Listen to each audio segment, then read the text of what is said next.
And we are live on A Book and a Beverage here at Bald&Balding. We have two lovely ladies who are neither bald nor balding with us today. Jules and Kate, who wants to go first? Tell us who you are, why you're here, what is the meaning of life, and any tax cheats that you have for us. It's late for taxes, isn't it? Always can do for next year. All right. Okay. Planning. I'm going to let Jules go first. Gee, thanks. Oh, look at that. The very first thing out of the box, she defers. The first dodge. Got it. She must be a boss somewhere. I'm Jules. I'm half of the owner of Golden Fleece Press. We're a traditional publishing house, so we do all kinds of content, mostly books. We do poetry, we do nonfiction, we do children's books.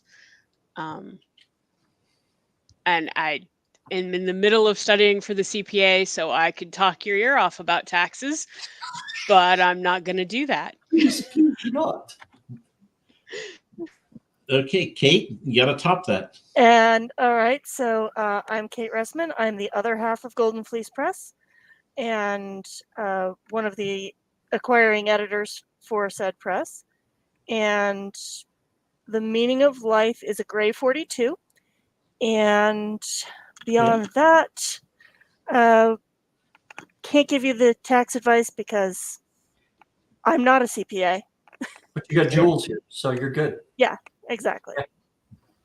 So you said, Jules, that you are a traditional press. So how did you get into that particular game? She's frozen. Wow. Usually people don't All right, start it goes to you. that early. Oh, right. I guess that's to me. So we were sitting in a Panera Bread. As these stories always as you start. do, Yeah. as the best stories do. And it was one of our normal writing nights, but we were the only two there, and we were fetching about publishing. And Jules made the mistake of saying, "Hey, we should start our own press."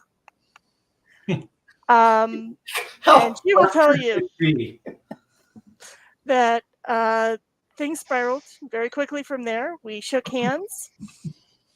And then, much to her surprise, I showed up with paperwork the next week. So when she showed up with paperwork, Jules, were you kind of like one of those, oh, I'd forgotten all about the thought, said that I mentioned that, you know? I mean, I mentioned it in passing, and we'd known each other long enough that I should have realized that I was signing up for something when I mentioned that in passing, but it did not occur to me. And then she didn't just. You were drinking a fully caffeinated espresso. There was no reason for her to. She showed up with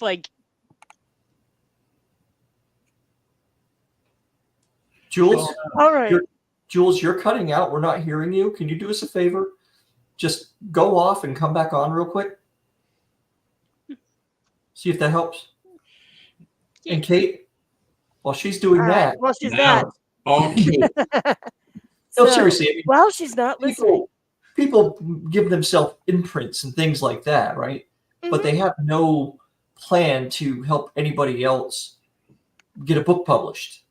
So what is it in you and in Jules' background that made you think, yeah, we can do this? Because there are only 5 real big companies in the world that do this. Why not?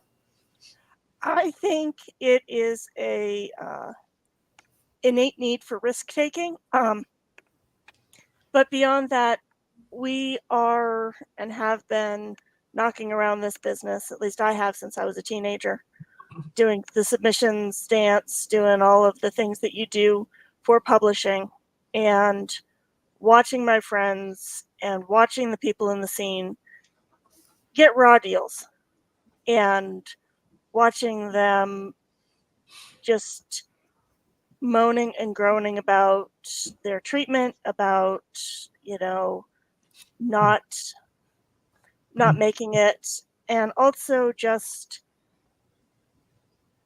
sort of gives me another thing to twist some of my friends' arms to actually make them achieve their dreams. So And I see we do have a question that came in. Oh no, yeah, we'll get to them. Okay, fine. E.L. Montague, don't worry about him. Um, He'll get kicked out in about 25 minutes anyway. All right. No, So- so when you set this up, then, so as I understand it, you went down this road before. You're trying to do it, and you're saying there's got to be a better way. We can do a better job than this. Yes. So I take it then that your efforts in that realm before ended with the obligatory "thank you but no" letter. Yeah, I've gotten thank you but no's. I've gotten a couple of really beautiful rejection notes that I actually kept because they were so well written. But in a general sense, I don't tend to write straight genre, and that gets hard to market to a giant publisher who just wants you to say, I write Harry Potter style books. Right. When I don't.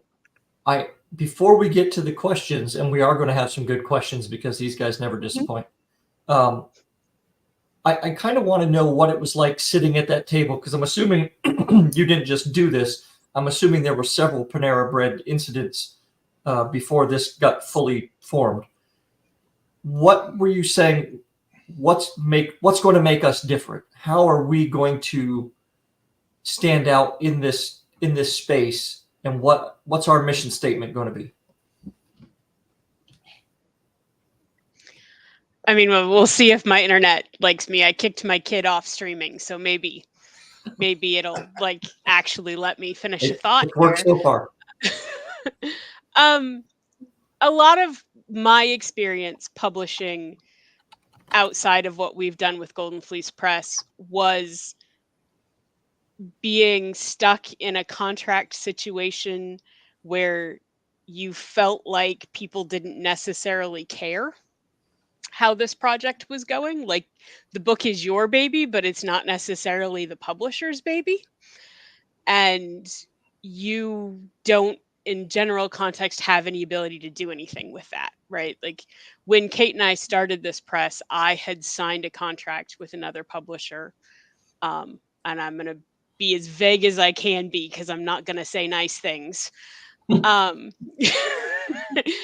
And I felt like the editorial relationship that I was stuck with wasn't going well, and I didn't have anybody to say, hey, this isn't working. Can you assign me a different editor or something? It was a small press publisher, and I was stuck where I was stuck, and it was not a great situation. And it was really frustrating. So when Kate and I started, we started with the idea that the author, like, your book is your baby, but it kind of has to be our baby too. Like, and so we don't, like, people will ask us questions like, what kind of marketability do you look for when you pick up a book? And we don't. That's not what we're thinking about. We're interested in taking projects that we all want to do because time does not grow on trees. And this is not a business that you get in because you want to make a quick buck, because if you do, you're going to be real disappointed. How long has Golden Fleece been around? 10 years. 10 years? Really? Are we at almost 10? 10? We're 2 months shy. Well, technically, the first book came out November of 2014, so we're pretty close to the 10-year mark at this point. The fact that neither of you are calling us from the inside of a tent, that bodes well. The IRS hasn't declared us an expensive hobby yet. How many books a year do you publish now? It waxes and wanes. COVID was rough. And then because we all have outside, again, this is not a business that you're going to make a mortgage payment on, most people. So we have outside jobs and outside lives, and that means that some years we'll get 3 or 4 books out in a catalog in the year, and some years we manage like 1. And it's real dependent on what comes into the slush pile that really, fires us up and makes us want to do something. But then also I primarily anymore deal with children's and visual books, and art timelines just gobble time. Yeah. I'm going to get to a couple of the questions that we have here, but so all the folks here, most of them are indies, right? And we all know that there are certain things that we have to do as an indie author. Having been on that side of things yourself, do you use that to try to say, look, we can take X, Y, and Z off your plate?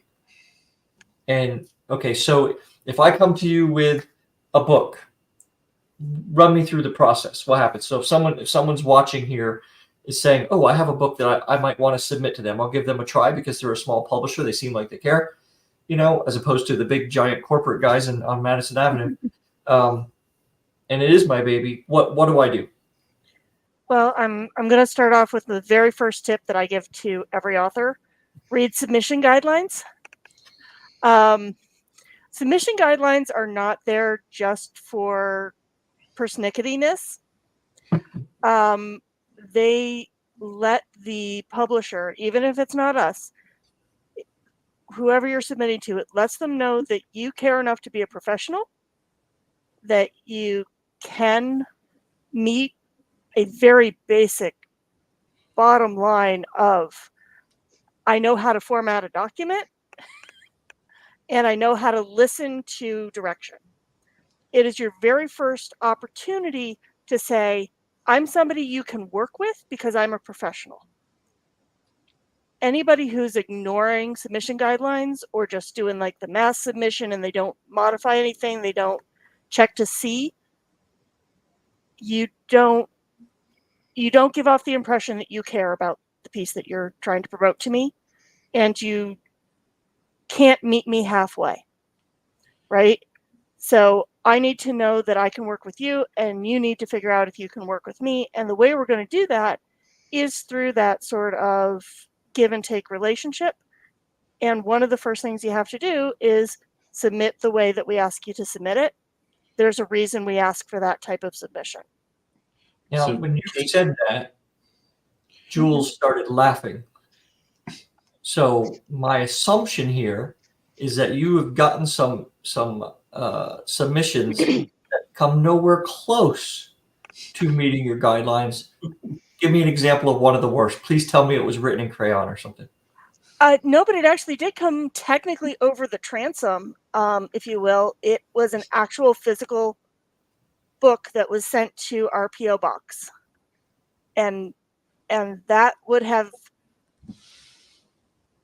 stunned me because it was in like 2020, 2021, and now I understand. I did that when I was 16. I sent stuff off because that's how you submitted back in the day. But our submission guidelines don't call out, send us anything. So can I just add, because you guys weren't at RavenCon this year, or at least if you were, you dodged me the whole time. But I did go to the one. No, we weren't. This was my year off. I went to the one where they had what every editor wished writers knew panel, and the one guy who's an editor of an anthology, he's like, read the brief, follow the brief for the your biggest complaint. And he goes, I'll give you an example. We had an anthology about zombies, and the second line says no zombie erotica, and he said over half of all these submissions were zombie erotica, which ew. But he's like, then they're like, well, what else would you tell him? He's like, read the brief, follow the brief. This is what all we ask. So, yeah. Zombie erotica is a thing? Oh, Apparently yeah. so. And then No, I mean, we do the romance line, and one of our submission guidelines for the romance line is please don't make me feel like I need to call the police. That's a little vague, this but we all seems like get a it. really low bar, but let me put it to you this way. I did answer a question from a new author who had an age gap. Unfortunately, that age gap is statutory rape in my state. And so I informed them quite kindly that they needed to understand that their state's age of consent and my state's age of consent were completely different. And if they weren't going to be doing a Romeo and Juliet law sort of thing, it was going to be a no-fly zone for me. Yeah. I don't know much about zombies, but I just picture stuff falling off. I just don't see where that's a good time for anybody. Yeah, really. no, I've got issues with that one. That's what penicillin's for, I guess. Whatever. Okay. So let's go against better judgment and see what John has to say here. He has an 80,000 pages, John? I'm going to think that he means words. That didn't. No, send the 80,000 page. Send it by mail. Okay, By this pack mule. John is ironically, and I'm assuming on purpose, putting this up there to show people what you mean when you say it needs to be formatted well. Well done, John. Excellent. Thank you for helping everybody out with that. It's always good to have a graphic. And also, please don't send me a WordPad document. And no WordPad. Okay. You know, you can buy Microsoft Word and own it forever for like $150. And you can also use Google Docs to save your document as a Word doc. It isn't perfect, but it's also free. And OpenOffice also will save as a Word document. Just give it to me in the format I asked for. If you can't, you can find something online to convert it. So if somebody told me that they desperately only have a rich text format, I'm going to say Google it and see if you can find a way to convert that. Rich text. Were they using like Corel or something? Yes. My God. I mean, don't underestimate people's ability to think they're clever. As much as I love writers, and everybody has that moment where they're like, no, I did this really cool formatting thing. And I'm like, great, but I have to turn that into a book and it's not going to work. So do you actually call them back and say, look, knucklehead, give me what I asked for, or do you just put it in a pile and ignore it? Depends on my mood. Generally, what I will do. I'm sorry. That's the best, most honest answer I would have ever hoped for. I'm sorry. Filter dies after after a while. Quite honestly, sometimes I'll send back an email saying, please review our submission guidelines and give them the link. And then I will just delete the submission. You don't even get a read from me if it's not in the right format. You might get a polite email back. I might just throw it in the delete pile because it didn't meet criteria. Okay, so this is mood specific then. Mood specific, but those are the one or two. I generally do the link because I've been on the other end of that. But it goes to show that if you want the best chance of your stuff being read, or at least considered, just follow the damn directions. Yes. Right? You should put that like boldface right on top. Just follow the damn directions. There are days. And then put "we're really pleasant people, we promise" underneath it. So how many submissions do you get every month? Minimum 100. Oh, wow. I'd have to go look at the mailbox and see what it says we got this month. Yeah, but it's a lot. And you obviously you don't charge people to send in a submission. Oh God, no. Nope. Yeah, No. I want to make sure that's out there. No. Heinlein's rule: money goes towards the author. So you get 100 submissions a month. There's no way you can read all 100 of them. How many do you think you actually read more than the first 2 chapters of? I don't read more than the first 5 pages. Especially when I'm in the slush pile, and I'm usually in there because I'm looking for something specific. And when I'm in there, if I'm reading, like, your opening hook has to be an opening hook. right? Like we ask you for the first 3 chapters because we need to know that you can sustain past that opening hook. But if I start reading and we're 5 pages in and I don't care yet, then I'm not going to keep reading. Like I'm not necessarily going to automatically reject you because I haven't gotten past 5 pages, but I'm not going to keep spinning my wheels on that. Like you get very little time to immediately get out of the slush pile. And I would say after you get that hook, if you don't have the hook, but your writing is strong, I will go look at your synopsis to figure out if I am interested enough in where the plot is going to go that I want to keep going. Because I've pushed through I've read Dune. So I'll just put it out there. I got through Dune in the first time through. I didn't have to restart it 3 times like everyone else I've met. That being said, I have a limit to how dry and world building your first few pages can be before I'm like, okay, tell me there's a plot.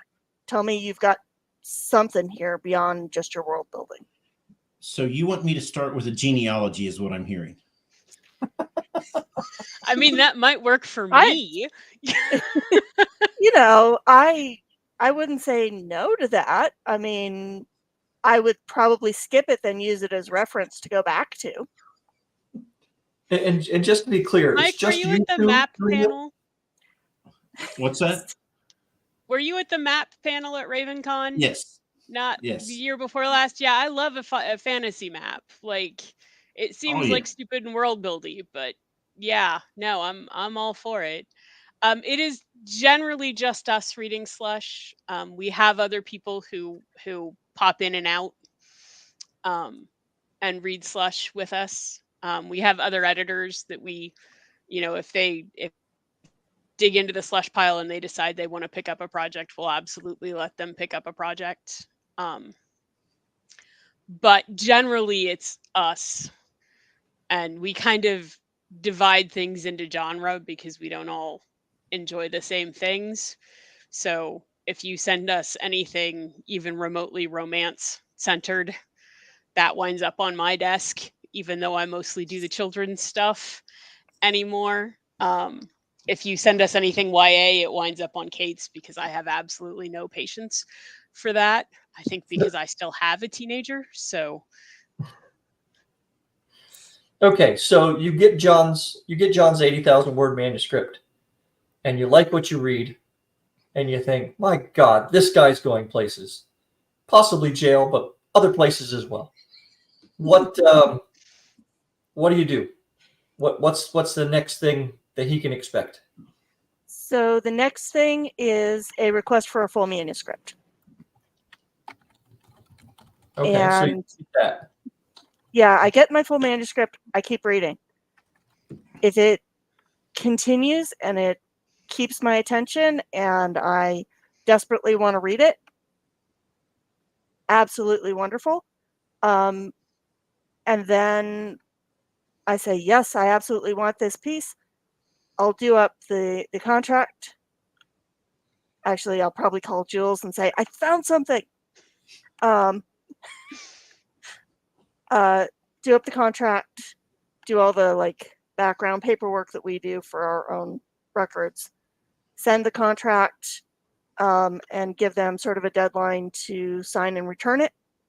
At that point, we'll assign an editor, depending on genre, depending on who's really good with that type of genre. That person will get assigned as the editor. The editor and the author will communicate. Generally, can be 2 to 3 passes, depending on how intense the editing needs to be. We'll work with people. If you've got only a minor structural issue, and I'm okay, let's see if we can rejigger this part because this arc is giving us your arc is going down as opposed to up. Let's see if we can do something with this scene or talk about excising the scene, whatever the situation is. Depending on how intense that type of conversation has to get, that's 2 or 3 passes back and forth. When we're both sort of yes stamp ready to go, then we start to put it into format if it needs to be formatted. Generally, that happens as part of the editing. It goes to copy edit, first pass copy edit, which is a separate skill from content edit or structure edit. And it's new eyes who haven't looked at this piece, so they can actually catch the form versus from that we've overlooked in the past 3 passes. After first copy edit, it goes into layout, cover, back blurb, all of that fun stuff. After that, it goes for final proof, and that is sent off to a proofreader who hasn't looked at it at all. So when it comes to cover and things like that, how much input does the author have into what that looks like? Okay, let me put it this way. Compared to what you would get at a one of the big 5, you have a huge amount of input. Okay. Are we going to give you the final call? No. Yeah, I don't feel like I do. We keep everything that we can keep in house just to keep costs down, right? Because the less money we spend on back end stuff, the more money the author makes on their book on per sale, right? Per book sale. So I do most of our cover art.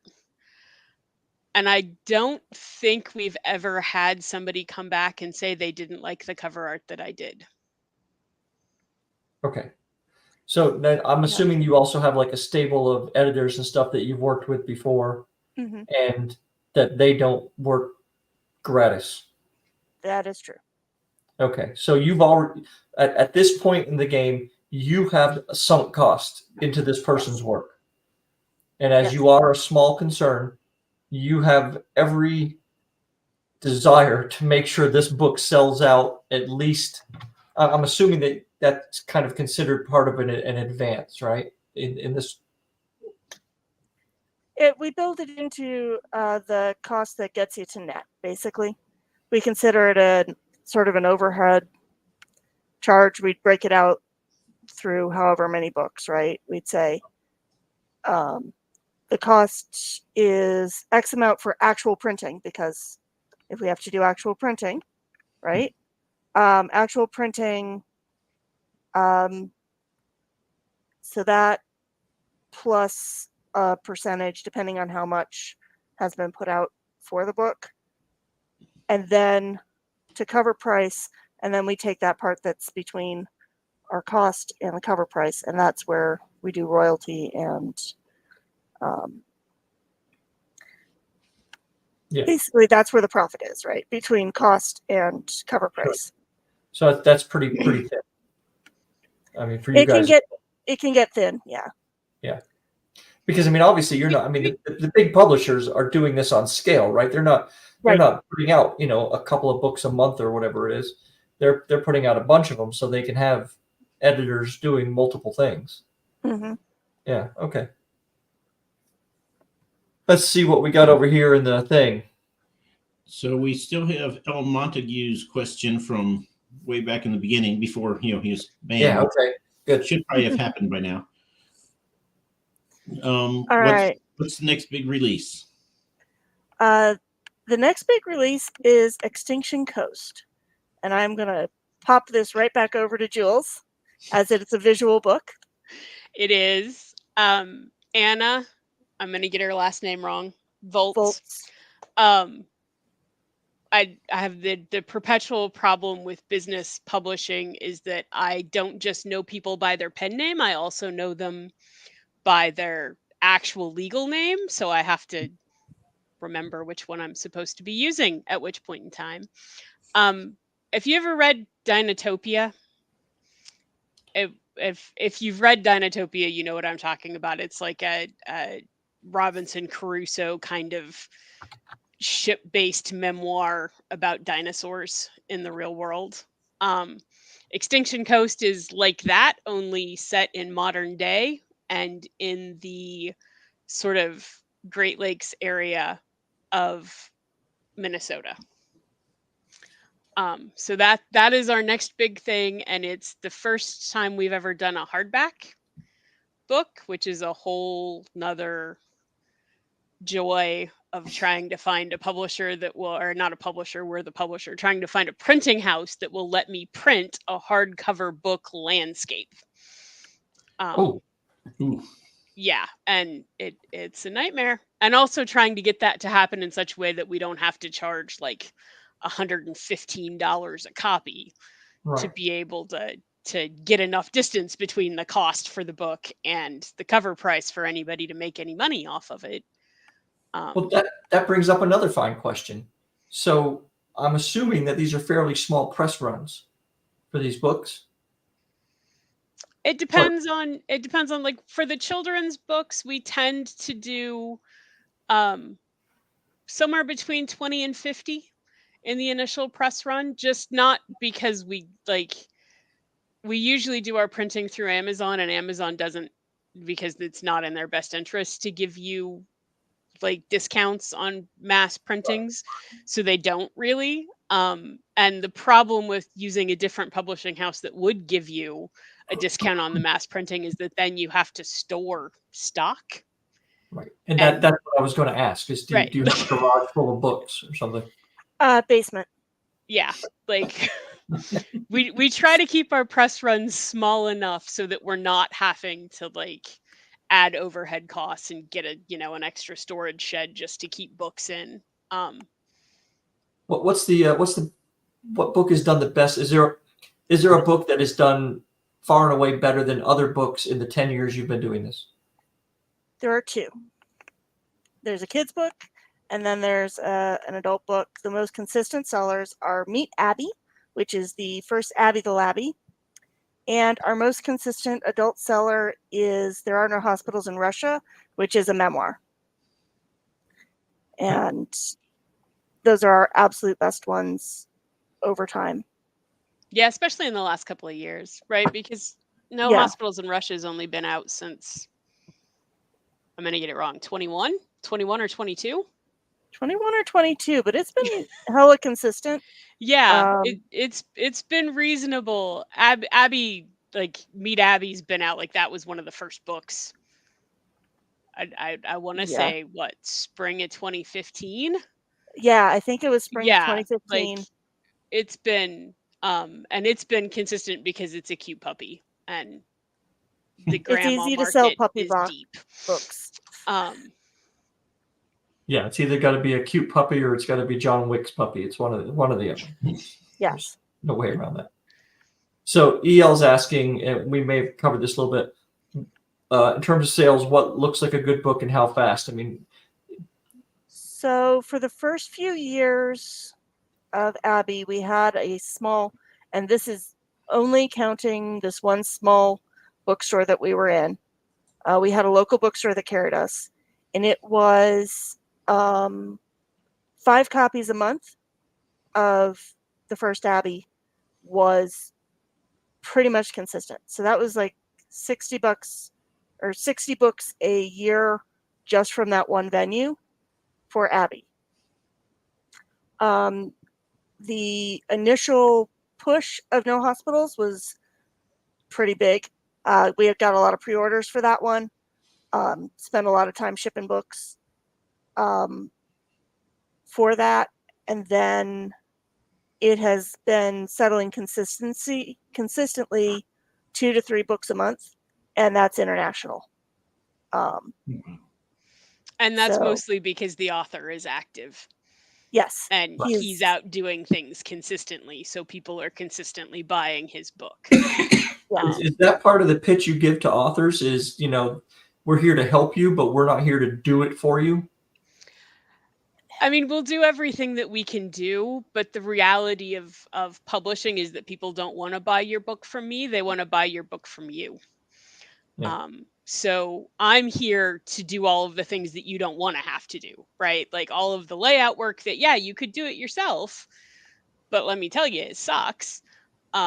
Or all of the editing work, all of the keeping up a website, all of the having access to a website that people can buy a book on, like all of the back end stuff that authors aren't necessarily good at and aren't a lot of fun to do when what you want to be doing is writing books. Yeah. And also connecting children's authors and illustrators. That is a big skill, and we have several people. We have one person who's absolutely brilliant, and we've done several books with her. And that is one of those things that we're always on the lookout. We have portfolios of people. We have contacts, because illustrators will reach out to us just as much as authors do. So an illustrator will send us, here's our portfolio, here's my portfolio, I do book covers, I'd be interested in doing a children's book, here's examples of my work. I keep that. I have a file of contacts of illustrators who are interested in doing kids books or interested in doing cover work. So if we ever need it, we have access to that as well. And Mike, you want to read EL's question there? Sure. He's curious to know what gets you excited about publishing. It doesn't have to be the big financial winner, but something that you put on your shelf and you're happy to say, I did that. Or I did part of that, I guess, because, not just you. Teamwork. So what is it that gets you excited to keep doing this 10 years on?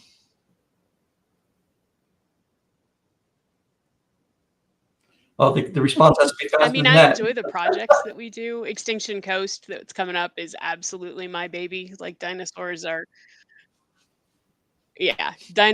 my thing. So I'm always excited for more dinosaur stuff. But I think all of this that we pick out of the slush pile is stuff that we have some passion about, because like I said before, time doesn't grow on trees. So like I spend my free time doing the publishing stuff. So it has to be stuff that I enjoy doing. Yeah. Mm-hmm. But you don't limit. I mean, I haven't checked out your website in that kind of detail. You don't limit what people can send you, right? I mean, you'll accept pretty much anything. Yeah, it just has to have, for me, it has to have a really good voice, and it has to catch me. And if you see a weird book on the site, I'm probably the one who picked it up. Okay. So the Talking Goats, that's all me. Translated from the original Shark. I pick up interesting things that grab my attention. One of the first outside authors who wasn't in my circle, literally a slush pile. I read the first 3 chapters and I responded immediately saying, send me the full manuscript. And it was, Jules curses me because of the layout that had to happen for that book to work. But I really enjoy it. I really like it as a book. She's shaking her head. Still can't believe I said no, that. I heard it. I heard it for a while. How long did it take us to get Shark actually out? Oh God! Like it was Shark years. Shark took like 2.5 years because it is 365 stories, but also poetry and endnotes and poetry that is done in shapes. So it's word shaped poetry. I think I probably still owe Jules like a bottle of vodka for that one, but so this dovetails. The word shapes were less annoying than when Brianna initially did it. All of the notes at the end of every single story were done as footnotes in Microsoft Word, and that does not translate to literally anything when you're trying to actually print a physical thing. Like the initial time I opened this file up, it was 10,000 pages long. I think that's what they refer to in the trade as a giant pain in the ass. Yeah. So on a somewhat related note, I have to tell you that last time I saw you, I think at Awesome Con or whenever it was, I bought the book We Drank Ourselves into a Book. Oh, yes. Oh, Creative yeah, cocktail. cocktail book. Yes, Yes. and that was very much appreciated by the person who got that as a gift. Oh, I'm glad. So, Yeah. but I wanted to ask, let's say that you're inflicted with me and I give you my book and you like it. Mhm. What is the timeline? How long does it take to get it published, assuming that it's not in high gibberish or something like that? Assuming that it is not in high gibberish, I would say it's probably going to be a year, because each of those editing passes takes time. So from contract to me sending you, please, for the love of God, fill in your W-9, pressure points. Admin is always a pressure point, right? And then the back and forth with the editing, because I have to give you time to respond to what I've put in as my comments. Assuming that that's mostly word choice, his eyes are suddenly green. Is there a reason his eyes are suddenly green, or did they just suddenly end up green? Sort of questions. Or there's something lagging here in the middle. Let's look at the structure in this middle. There needs to be something a little more aggressive here, or this feels like it comes out of the middle of nowhere. We need to seed in some lead for this. Assuming that we don't have those like structural issues, that's at least 3 months of editing just between you and me, right? Going back and forth. And then copy edits, layout, cover, final proofing, cursing at the computers as we try to get it into distribution, assigning the ISBNs, all of the like nits and gnats of stuff. That is going to take about a year. That also lets us convince our author to start working on blog, keep going and doing other things, start getting out there, figuring out who we're going to throw them at in terms of, do we have people who are looking for podcast guests or video guests, like you do interviews with folks. And one of the things that I would be happy to do would be, hey, here are some folks that you can talk to who like books and like talking about writing, and they'd be a good fit. Or for example, the memoirs and MMA fighter. So if I can find a podcast that's interested in that, that's the location for him to go and have his conversations. So a lot of that comes from that. So you actually help with the marketing of your authors. We do what we can. So when we can find things, yes, totally. I have a list of people that I'm willing to throw at particular genre podcasts. I listen to a lot of them on my way in and out of work, because hey, we live in the DC area. We know what traffic is like. But there are always opportunities out there, and I always encourage people to find something that they enjoy in the social media realm and do that as their primary thing, because it is so easy to get completely scattered and out there, that you have to focus on one thing, and that has to be your thing I most big enjoyed thing. about social media was the first time I got off Twitter. That was one of the happiest days of my life. So it takes Mike, when he sends you his book, it takes him about a year to get it published. So now the big question, when I send you my book, how long does it take before I get my rejection letter? Possibly the heat death of the universe. Yeah, I Depending. think currently the email says you get when you submit to us, you get a bounce back email that says we've received your submission And our Right. current read time is the inevitable heat death of the universe. So we send acceptances more faster than we send rejections. So you're keeping those people on a hook? Eventually we go through and clean out, and we're like, okay, yeah, that's So a it no. might take a And while. if you get a fast no from us, there's a reason. You didn't follow the So rules. if I send in my thing and it's all to your spec, right? And I add my own spec for the rejection letter, will I get back a spec rejection letter? Like, I don't want a form letter. I want it to be funny. I want it to be cruel. You know, whatever it is. Will you do that? I don't think we even have a form letter for rejections. No. I know we did at one point, and then I lost the file for it, and I've never bothered to recreate one. I just actually, like, when I'm in there and I have to write a rejection letter. But So- I gotta say, most of the ones that I've written in the last year or two have only been because somebody, and I'm gonna be brutally honest here, it's because somebody was passive aggressive when they asked for a check-in. Because if you get your bounce back from us that says that our read time is really long, but we'll get back to you eventually, and then you turn around a week later and send me a passive aggressively worded email about whether or not I've read your book yet. But it's the best book out there.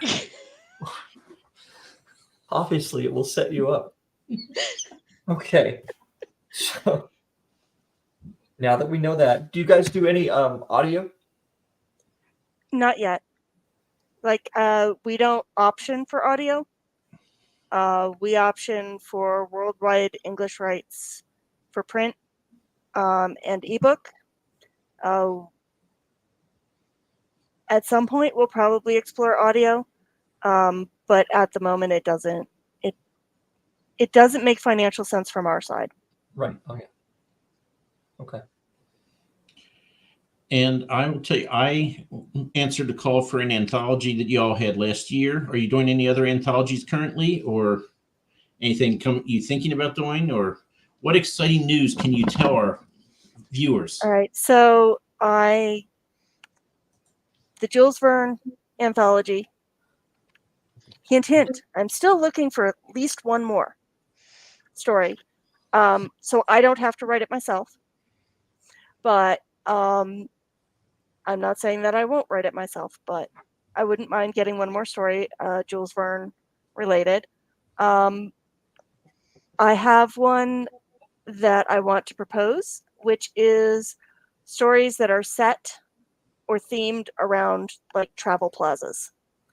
So that really transient sort of truck stop or cheap road stop attraction, those, the tentative title, which is a working title only. This will not be the last one, but it's A Girl Named Flaming Cheeto and the Meat Stick Fandango. So working title because I have to keep it in my brain, but that's the sort of the next thing after the Jules Verne is that I'm looking for. I'm going to be putting out a call for stories that are based around those travel centers, that kitschy touristy stuff, the big truck stops, that side of the road stuff that's really Americana at its heart. Yeah, that's going to get grim in a hurry. It can get grim or it can be fun. You know what goes on at those places, right? Oh, I know what goes on. Just weird. Zombies. Yeah. Yeah. Very racist stereotypes of mascots. So with the anthologies, let's say someone has a book with you, right? Because I've heard this from other people who have publishers and agents and all that. Right. And I say, do you ever go to shows? And they say, I can't. My publisher won't let me take a box of books to a show and sell them. Oh my God, if you want to sign up for a show, I will happily assist you with getting books. Okay. Good to know. I mean, there's our contract terms build in that you get access to, was it 100 copies at cost? Yeah, 100 copies at cost, and then everything after that is like standard Cost wholesale discount. Yeah. And that just means that when you buy those copies that then you can take to a show and sell, you don't get royalty off of those. But we also don't ask you for any more money at that point for those copies. And you're sell them for whatever you decide to sell them for. But yeah, no, we encourage people, because I feel like, especially with the kind of weird off the art wall house corn sort of vibe that people get, and back to that thing where people want to buy your book from you, they don't want to buy your book from me. Going to like a Comic-Con or something like that can be a really great way, especially for authors to get comfortable with promoting themselves. Like, I know you've done panels, Mike, like at the beginning, like the first time I did RavenCon, I didn't realize how nervous I was until it was time to start. So just a fun story, at RavenCon this year, they put me on the panel, Finding Friends and Starting Clubs. I don't know why. I'm mystified still. So my first RavenCon experience, they threw me on as the mediator of a panel that I had approximately half an hour to prep for. Nice. I wound up on one about a genre I don't write or read.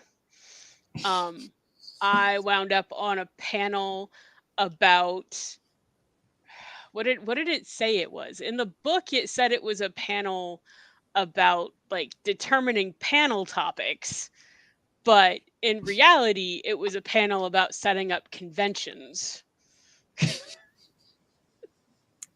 That's an odd choice for a panel at a Comic-Con. Well, yeah, it was at like 9:30 at night. Okay. Mm-hmm. People that are there have been drinking out of the all-you-can-drink beer mug for half the day. Let's see. I have a question. If you're, go ahead. Off you go. Okay, so let me set this scenario up for you and try not to shudder. I, as an author, come to you and I say, I have my book and I've had it edited. It's all ready to go, and I have a cover, I have a map, and all I need you to do is print it. How does then that? I would say my conversation would be, then you're actually looking for an offset printer. We're a publishing house.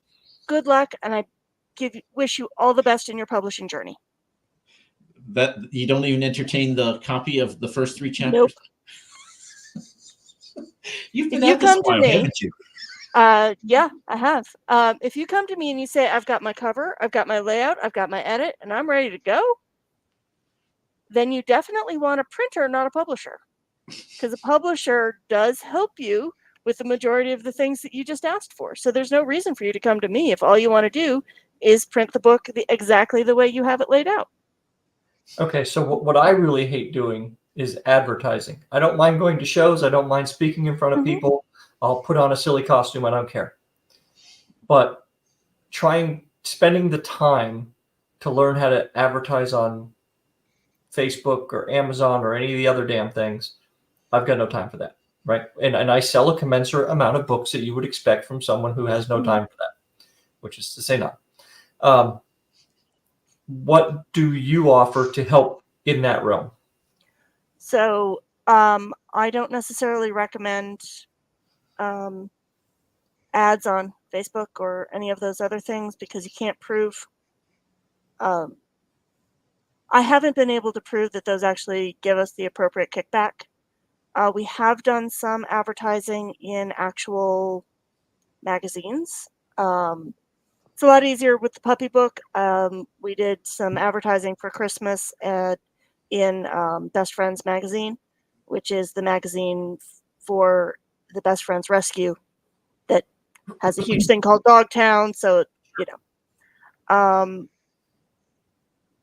beyond that, we do regularly have promotional materials on Instagram, on Threads, and Blue Sky, and Twitter is hit or miss.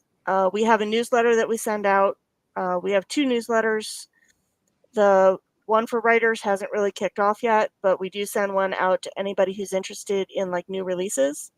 So we send them at least a monthly contact, and we feature a book in that. Especially if we have a new book coming out, we'll feature it there. We'll feature things on our blog. We do have a blog. We have a Facebook page. We have social media stuff that we can put out there. Honestly, the fact that you are willing to go to conventions and sit on panels and interact with the public is probably going to be a better sales technique than anything I'm going to do, because they're going to know you and they're going to say, I want to support you in particular. Like, So, I Mike, really you were right. enjoyed. The problem is me, Mike. How many times have I told you that, Ro? I know. So does Mike have all of those threads and Instagram and all that? Do you have all that stuff for the video, Mike? I'm going to say yes and don't check. Okay. Everything is linked from our main website. Okay. Oh, Get okay. all of our. We would like to put the links in under the video as well, so Oh, people sure. can kind of pick and choose where they want to go. I mean, obviously your website, we've had that up there the whole time. Yeah. And hopefully they go there. But yeah. So where are you guys going to be next? I believe the next thing we have. Let me check the calendar. I think it's Countdown to Christmas. Yeah, I'm pretty sure it's Countdown to Christmas in June. Which is June? in Fredericksburg, Virginia. Holy Countdown to Christmas in June? Yeah, halfway through the year. Oh my Midwinter. God. Hold on, That's just one too second. early. That's just too early for Christmas talk. Yeah, no, it's a Christmas, and it's very weird that they desperately want like Christmas. I'm going to have to presents step in aside for June. just a second. Yep. Okay. Hey, let's shut it all down while she's gone. She'll come back to a blank screen. Oh. No, I think our next thing is Countdown to Christmas, and then I want to say we have something in the fall, but I can't remember what it is right now. How many events do you do a year? I mean, the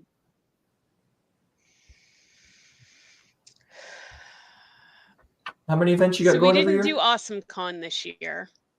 Yeah.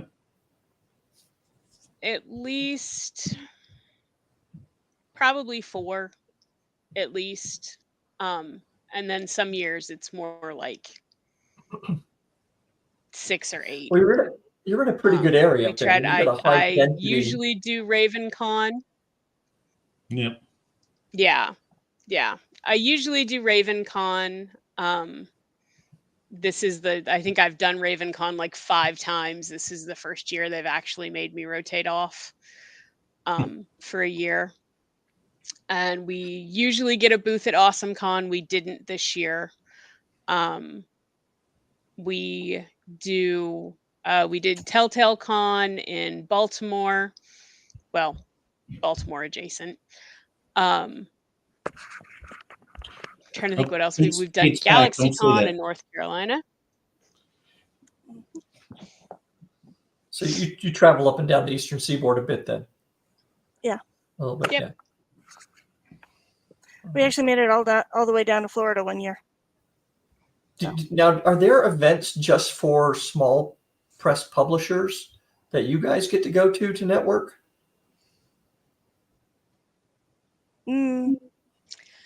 I mean, I know there are a lot of small presses that go to AWP, which is the Association of Writers and Writing Programs, but they're usually college presses that go to that one. And we've done AWP a couple of times. That was the one we were in Florida for.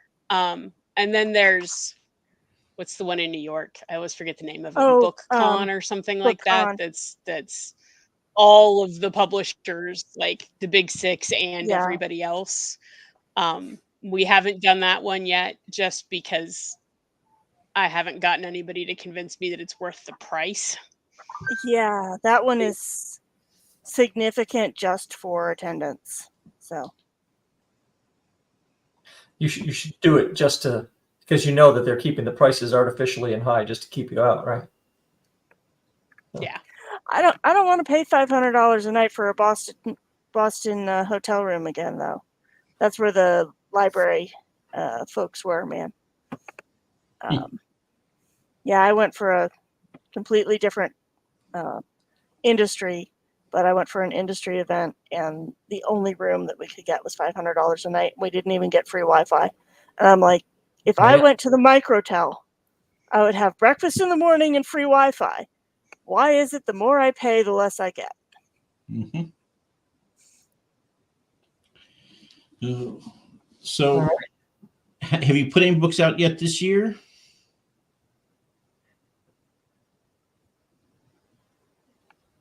Not yet. We have a couple in sort of art phase, layout phase. Although,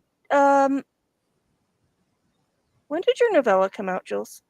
Was that the end of last year or beginning of this year?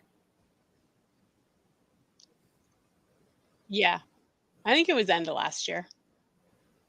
I think I remember doing it last summer. So I think it was like last fall was when it came out. And then, yeah, we have 1 or 2 children's books that are in different levels of layout and art stuff. And then Extinction Coast is probably going to be, and Mind Splinters. Yeah. Is that the Mind Splinters is short the story one? short story one. That's And in then layout. that's So- in layout. And then we'll probably have a vintage title come out in October as well. So you're getting ready for your busy season then. Yeah. And how often do you publish your own work? How many books, novellas do you all have yourselves? I Because have 3 publishing is not novels. I have 3 novels, and the short story collection is mine. Jules has 3 novels, a novella, 3 kids' books, and significant editing. And then we have what we call press books, and those are things like the cocktail book. We did a prompt book, 101 Ways Not to Be a Witness. That wins just for the title. It's fun. So those sorts of books we do as well.